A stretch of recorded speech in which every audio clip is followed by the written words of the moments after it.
네, 안녕하세요. 서울 뿌리 깊은 치과의 조용진 원장입니다. Greetings, I'm Dr. Choo Young-jin of Seoul Deep Rooted Dental Clinic.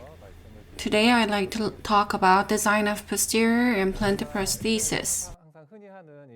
We frequently encounter cases requiring 1, 2, or quadrant design implant restorations. Today I'll share the principles that we should follow in designing these restorations. When it comes to designing posterior implant prosthesis, there are various factors to consider. The buccolingual and mesiodistal dimension of the crown, the form of the occlusal surface in contact with the opposing arch, marginal ridge, proximal contact, gingival embrasure space, subgingival contour, and emergence profile. I'll address them one by one. 이렇게 나눠서 생각해 볼 수가 있겠습니다. 하나씩 차근차근 말씀을 드려보도록 하겠습니다. First is crown dimension. As for mesiodistal dimension, it is often naturally determined by the adjacent teeth, meaning there is not much to ponder here. When working with one or more implants, mesiodistal width is determined by the distal surface of the mesial tooth and mesial surface of distal tooth. When making implant restorations for one or more implants, if there is a distal tooth, the mesiodistal width is determined and the prosthesis size is determined accordingly depending on the implant position. You can adjust the tooth size accordingly, and you need to make sure that the implant screw hole comes out in the middle of the implant restoration. We need to give buccolingual width a little bit more of a thought. There's bucco-occlusal line and lingual occlusal line, and within that there's occlusal table. The recommendation is to make prosthesis that has about 10 to 20% less buccolingual dimension compared with the normal dimensions. If there's no most distal tooth, for instance, if we are providing implant restoration for number 7 or 6, the implant restoration should have 10 to 20% decreased buccolingual dimension. By doing this, you can make an occlusal table that is subject to less occlusal force. Also, because the supporting periodontium is generally smaller than when a natural tooth is present, a smaller implant restoration is recommended. Such design is preferable.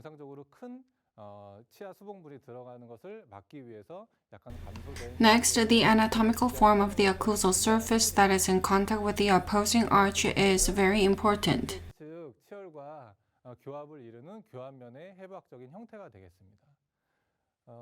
As we all know, the inclination angle of the implant crown cusp and the height of the cusp should not be excessive.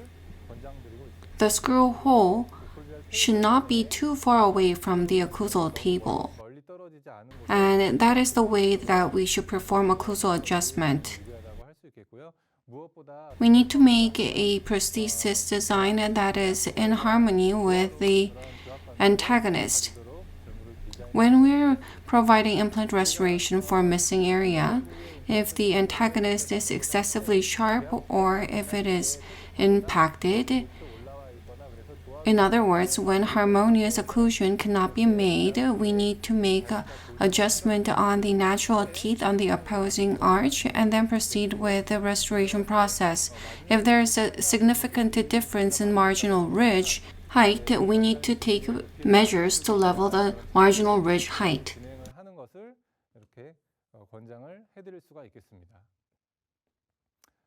In the case where there is deep bite or when the posterior support is lost, the upper teeth may be too deep in contact, or there can be other issues.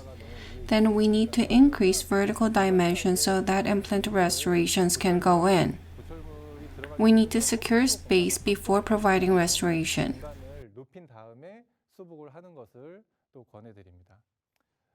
If the antagonist has issues such as curve of spee and occlusal curve, if the curves are odd, if it does not have natural looking curve, we need to provide partial orthodontic treatment to align dentition and then provide an implant restoration. This can be a solution that we can choose. 수복을 하는 것도 한 가지 방법이 될 수가 있겠습니다. Next, I want to talk about marginal ridge and proximal contact. I've mentioned that the marginal ridge height should be level with adjacent teeth, and by doing this, we need to make occlusal embrasure space around the implant symmetrical. The size of occlusal embrasure space and gingival embrasure space, adjacent teeth contour, and implant restoration's contour should be in balance and symmetrical. As for proximal contact, in order to prevent prostodontic complication, this is very important. We need to understand how tight is the proximal contact area. The size and shape can be very important factors. In the posterior area, it can be divided into occlusal third, middle third, and gingival third. In the posterior region, the proximal contact area typically lies at the junction between the middle and occlusal third, and in terms of buccolingual dimension, it is slightly more towards the buccal side. Depending on the upper posterior, upper premolar, lower premolar, or lower molar, depending on the area, it can be more towards the middle third or occlusal third, but in general, it shows such tendency.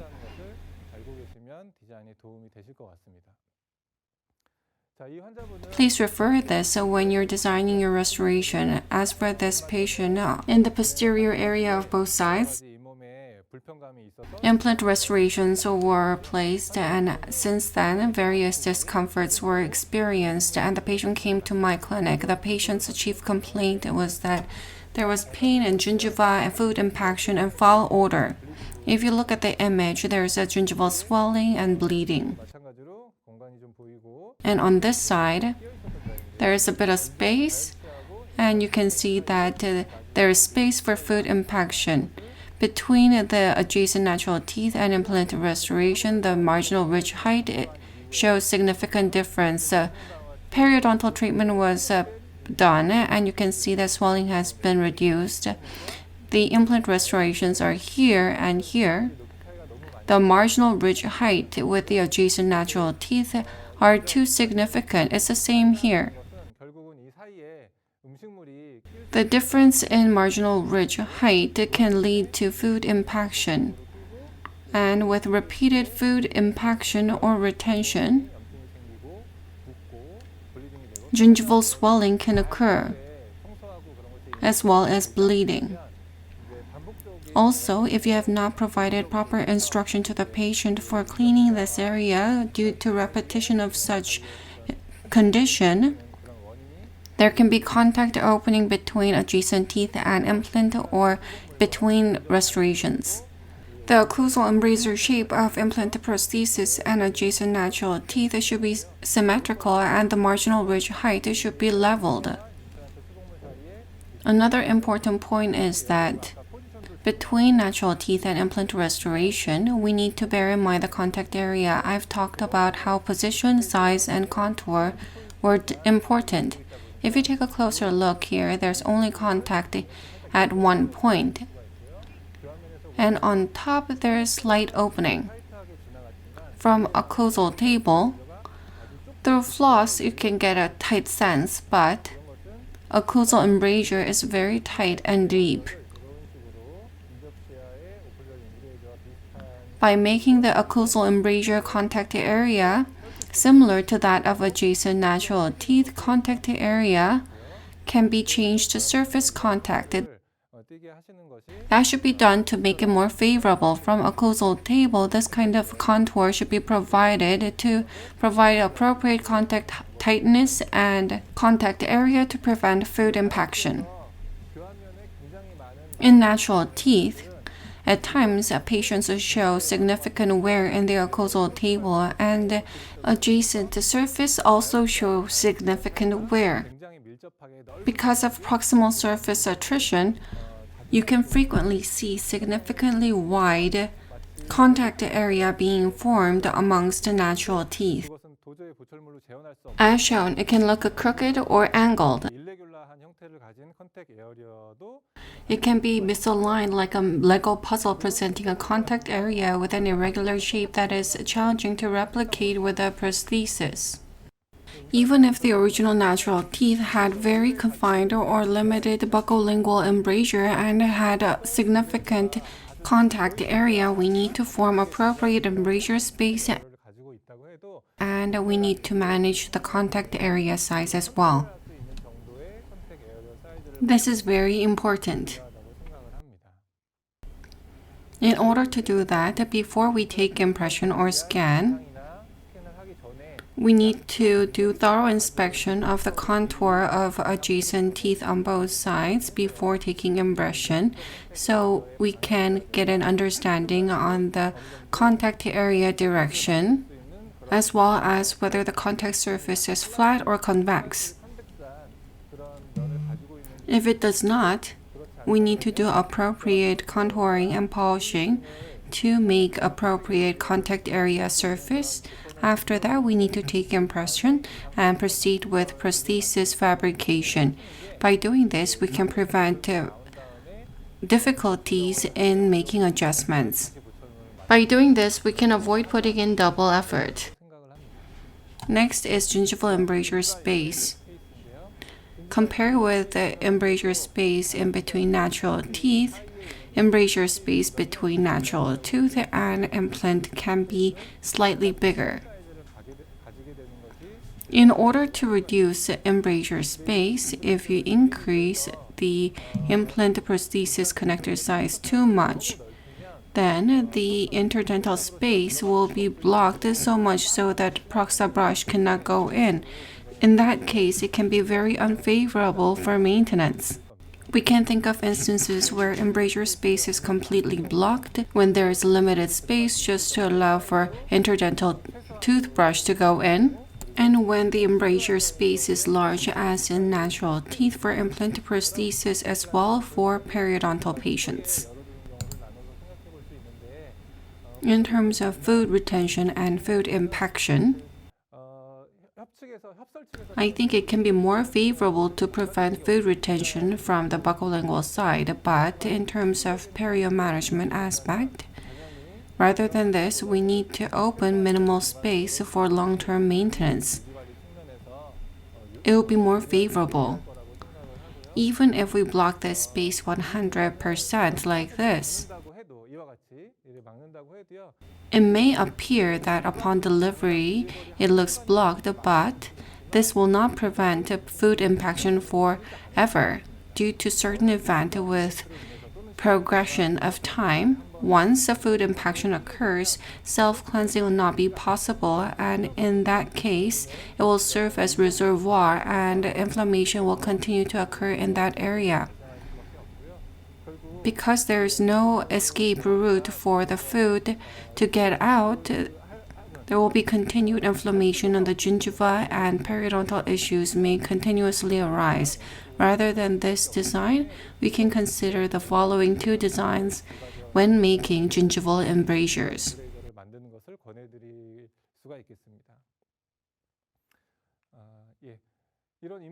As for embrasure space, we need to make prosthesis, and when we deliver it, we need to check it and continuously maintain it.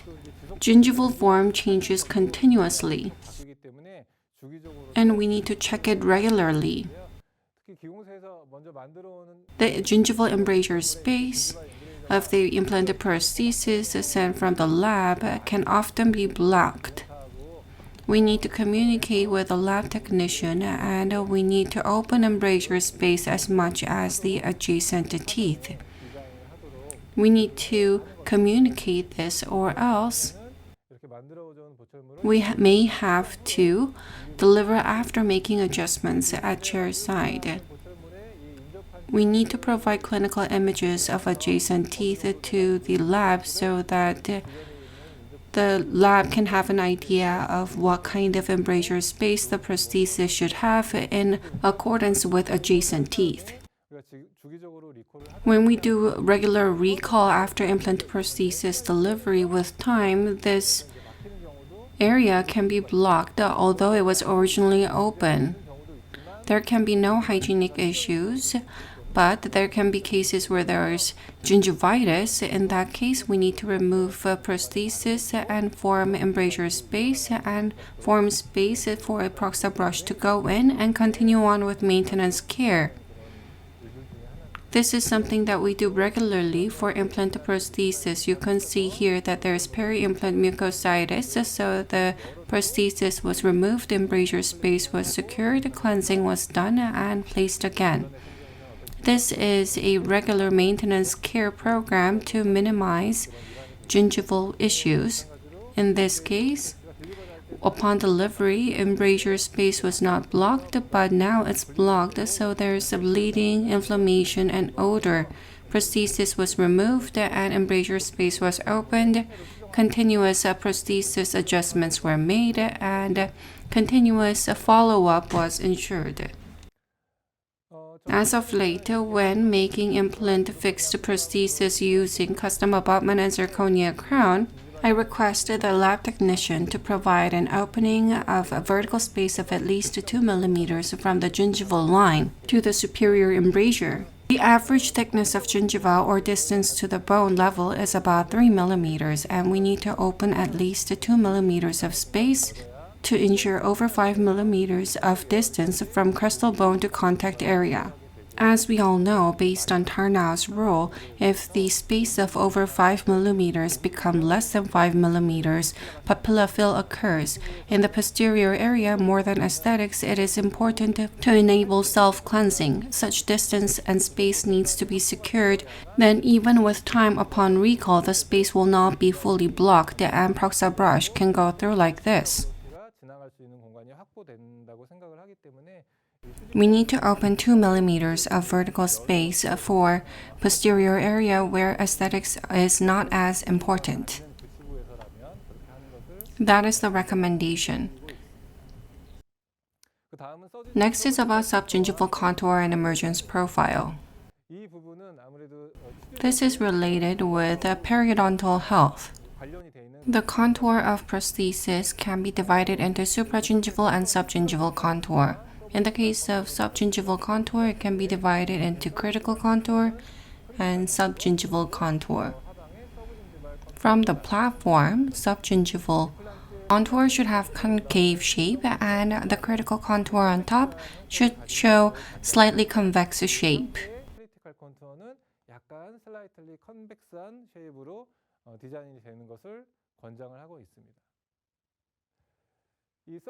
Subgingival contour area should be slightly concave.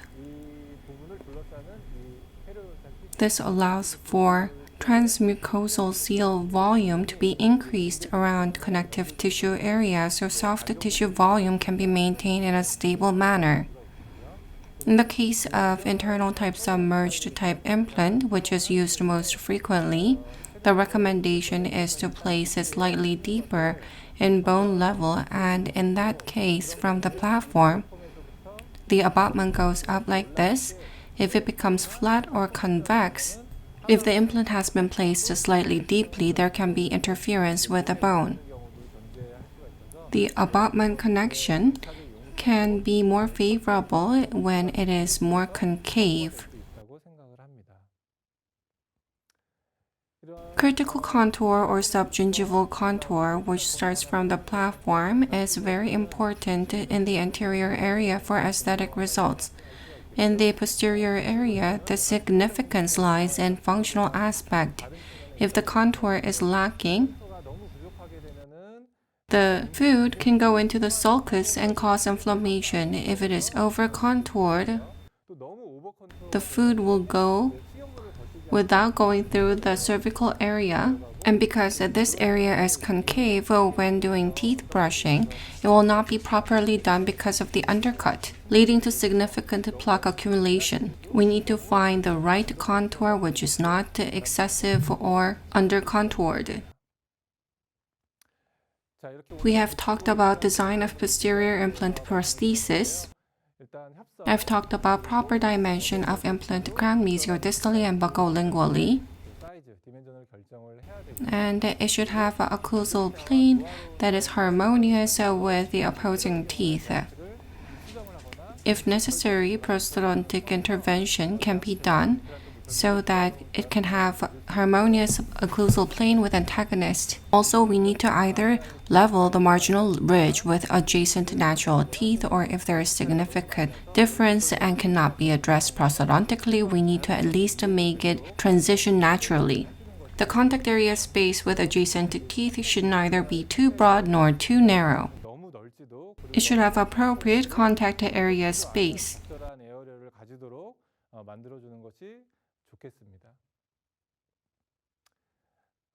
As for emergence profile, it is related to periodontal health, so as mentioned, we need to make it slightly concave and then convex.